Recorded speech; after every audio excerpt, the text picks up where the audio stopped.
Welcome back to ACT Expo from the show floor, powered by Cummins. I'm Kevin Linger, managing editor and producer here at Fleet Equipment. And we would be on the show floor, but the convention center kicked us out a while ago. The show wrapped up. So today we are talking with Jim Nebergall of Cummins to look at a new white paper they put out to see what fuel-saving, emissions-boosting options are available for fleets to put into their operations today. But before that, our Jason Morgan talked with TRC's Erik Neandross about a market full of uncertainty, shifting regulations, and how fleets and companies are approaching decarbonization while we're at ACT Expo. Let's look at that interview first. Erik, thanks for taking the time. Congrats on the show. Looking great this year. Thanks. What are you hearing from the show and everyone here and your take on what has happened this year? I think there's really just a great sense that we're back together. Mm-hmm. There was certainly, I think, a question mark. Well, what's the show going to look like this year, given the little craziness that we have in the market and everything going on in the world? So I think once people were back, they were really excited to be here and to see another incredible show floor. A lot of great speakers, of course. The main stage looked awesome this morning, as it did the last couple of days. So I think there's just really, I've heard a lot of positive feedback from people to say, wow, this is great, and we just weren't totally knowing what to expect. Right. Which we totally get. Right. But business marches on, and we're all here having a good time, and the vibe is really positive. So we're excited. We're thrilled to be here, and glad to see how it all turned out this year. Right. Well, I think a good part of that, at least from my view, is how you all have led this sustainability and decarbonization story and narrative, right? And this year you've really expanded and looking at a lot of different powertrain options, a lot of different decarbonization options. The past couple of years has had a very heavy battery electric focus as those products have been coming into the market, but we're kind of back maybe into the roots of ACT Expo, right? Looking at a lot of different possibilities. Yeah. What went into opening up that conversation and how you approach a show and scheduling and creating all the content that you did this week? Well, as I always say, we just put the "we're open" sign out. And really the show is then a reflection of what's happening in the industry, right? It's a great proxy for trends and technologies and what's interesting and exciting and what's happening. So 2011 was our first year. Natural gas was the fuel du jour back then. Right. That was, as we talked on the panel this morning, natural gas, they've been at it a long time.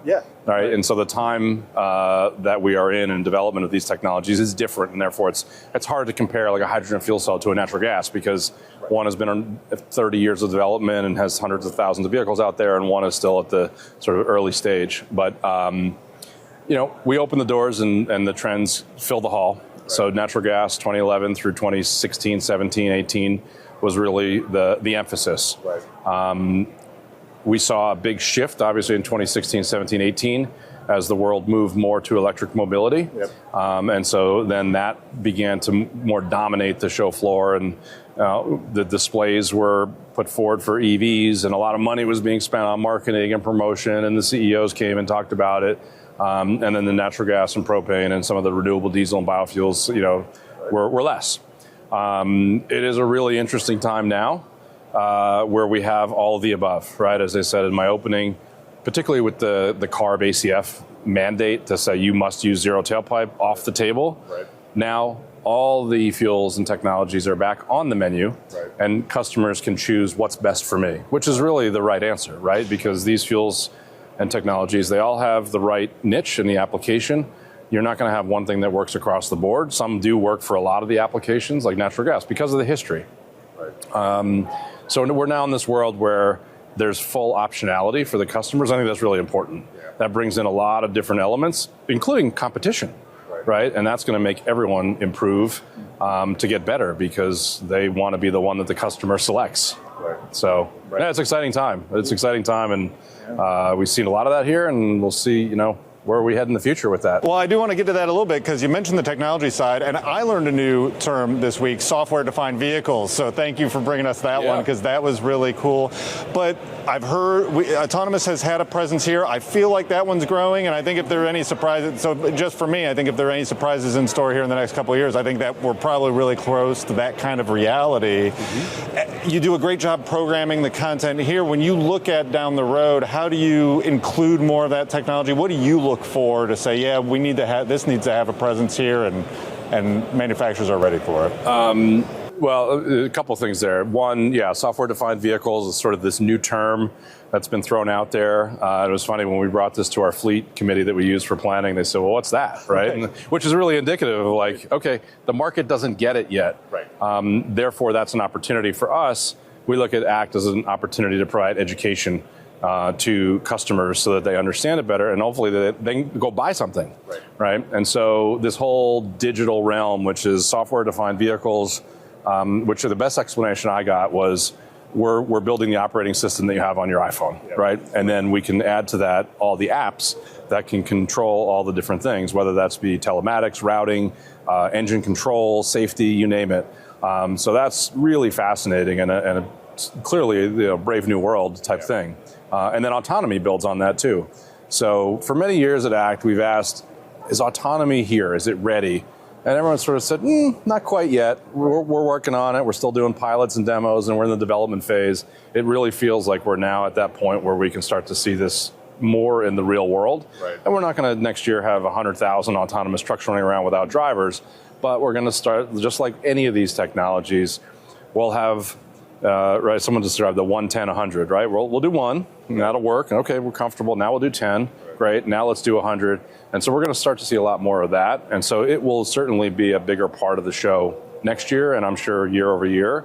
And then the other interesting thing, the software-defined vehicle ultimately does connect more with electromobility and even some of the modern combustion engines, the advanced diesel, the natural gas or propane, right? Because your control systems and software is now integrated with your software-defined vehicle, so you can control parameters and do over-the-air updates and all those sorts of things. So it's where we're going, and it will be a part of ACT Expo going forward. It fits our model really well of suppliers explain, hey, I've got a new whiz-bang gadget technology, whatever it is. Here's what it is. Here's the value it offers to customers. Customers say, seems interesting and exciting. I need to know more about it. It seems expensive. It seems complicated. What kind of skills do I need? Technicians, drivers, you name it. Right. What's the payback? What's my ROI? What's the TCO? And so they come here to learn. And so that it fits perfectly into our model of ACT Expo of explaining it and then having other peer-to-peer information sharing from fleets that are the first adopters to say, hey, I did it. This worked great. Definitely do this. I did this. Didn't work out so well. So you might not, want to do that. So we see this as really becoming a bigger and bigger part of ACT Expo going forward, for sure. Right. Very good. Erik, you had a great show here this year. I appreciate you taking the time. Well, thanks for stopping by to say hello. Always nice to talk, and look forward to checking out the rest of the show with you. Thank you, Jason. And of course, thank you, Erik. We also want to get back to our discussion with Jim Nebergall, who met up with us at the show. Now the Executive Director of Marketing Strategy in Cummins is sitting down with us to talk about a new white paper the company released, looking at what can be done not just for alternative fuels, but conventional ICE engines to increase decarbonization efforts today. It was a busy trade show for Cummins specifically this year. You showcased a diverse range of powertrains at ACT Expo, including the X15N natural gas engine, a hybrid concept sharing your technology from the Accelero by Cummins side of the booth. So really a lot going on for you guys. How was your experience this year?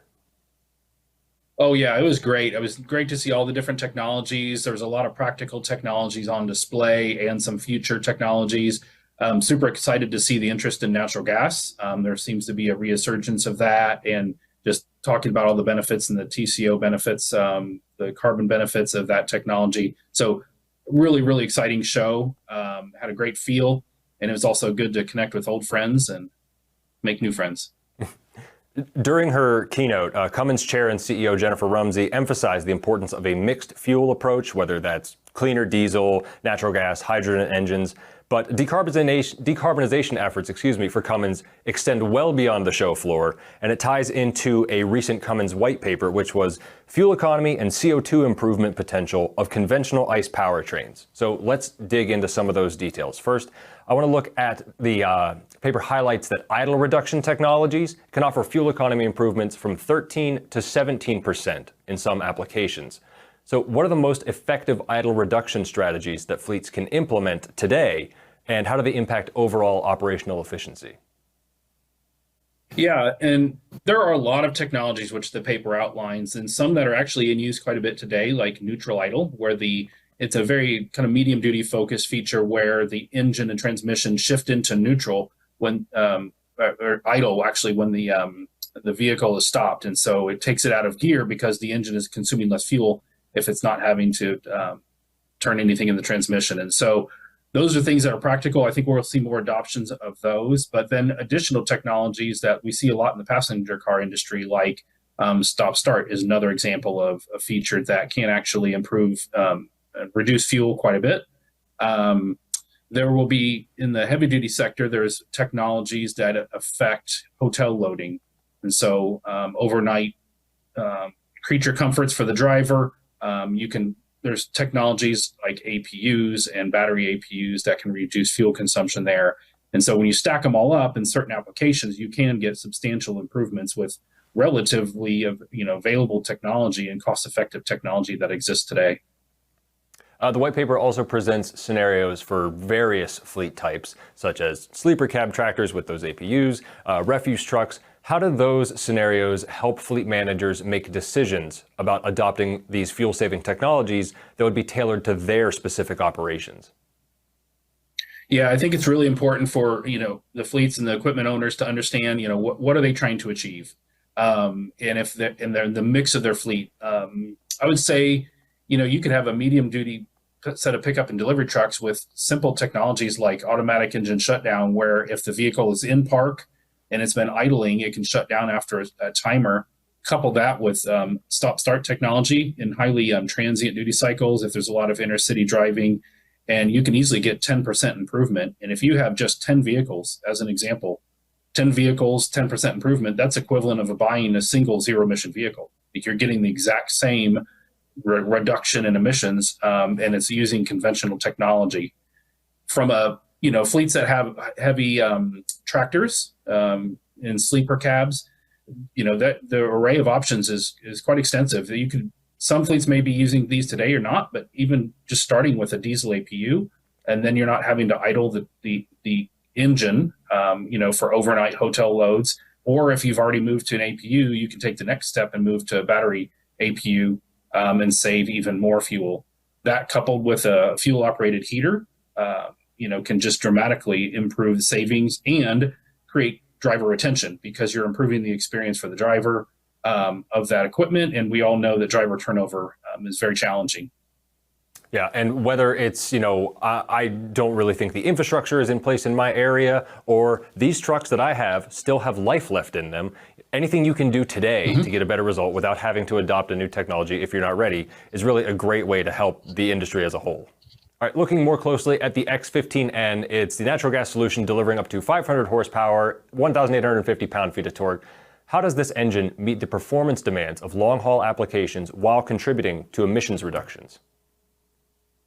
Yeah, the X15N is really the first kind of long-haul diesel-like performance natural gas engine in the market. And so we're really excited about it. It's the power and torque that it delivers. It has the same power and torque as our diesel efficiency series engine. And that provides performance, but also it provides the durability that our customers expect from diesel. And from an efficiency standpoint, it uses the NOx emissions are lower because it's a natural gas engine. So just out of the box, it already has lower emissions.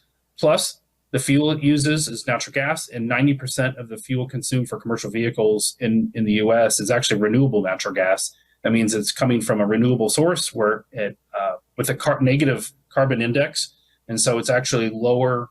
It's negative carbon as opposed to putting carbon emissions into the atmosphere, because the feedstock is a renewable source. So super exciting. You don't normally get these kind of this win-win scenario where lower emissions and lower TCO as well, because the fuel is usually quite a bit cheaper than diesel fuel.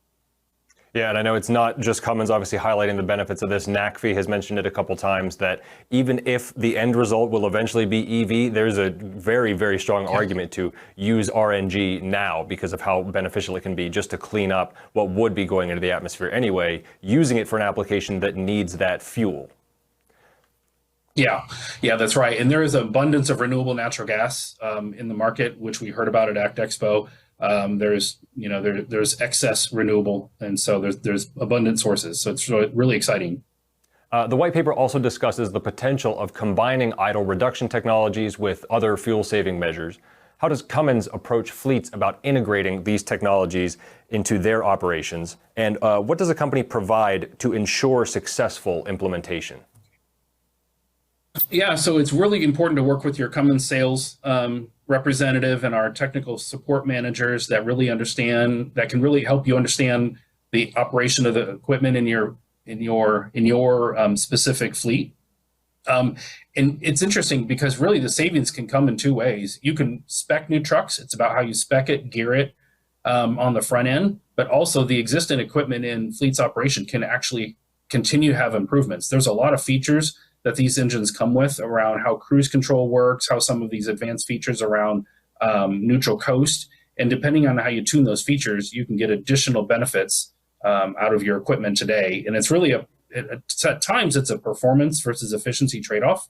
And every fleet has its own style around how important is trip time, how important is, interstate cruise speeds, et cetera. So they're highly customizable features. And it's really about understanding that the customer, what they want to do, what their goals are, and how they value performance versus efficiency and savings. All right, Jim, thank you so much for taking the time to sit down with us today and back at the show. I'm sure with Cummins being at the helm of alternative fuel, we will see you guys again next year. Great. Thanks for having me. I look forward to talking to you again. Absolutely.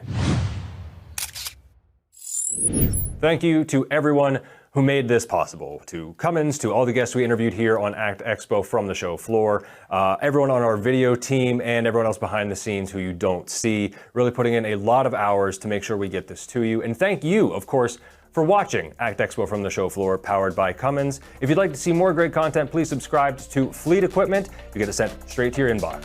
Thanks so much for watching. We'll see you next time.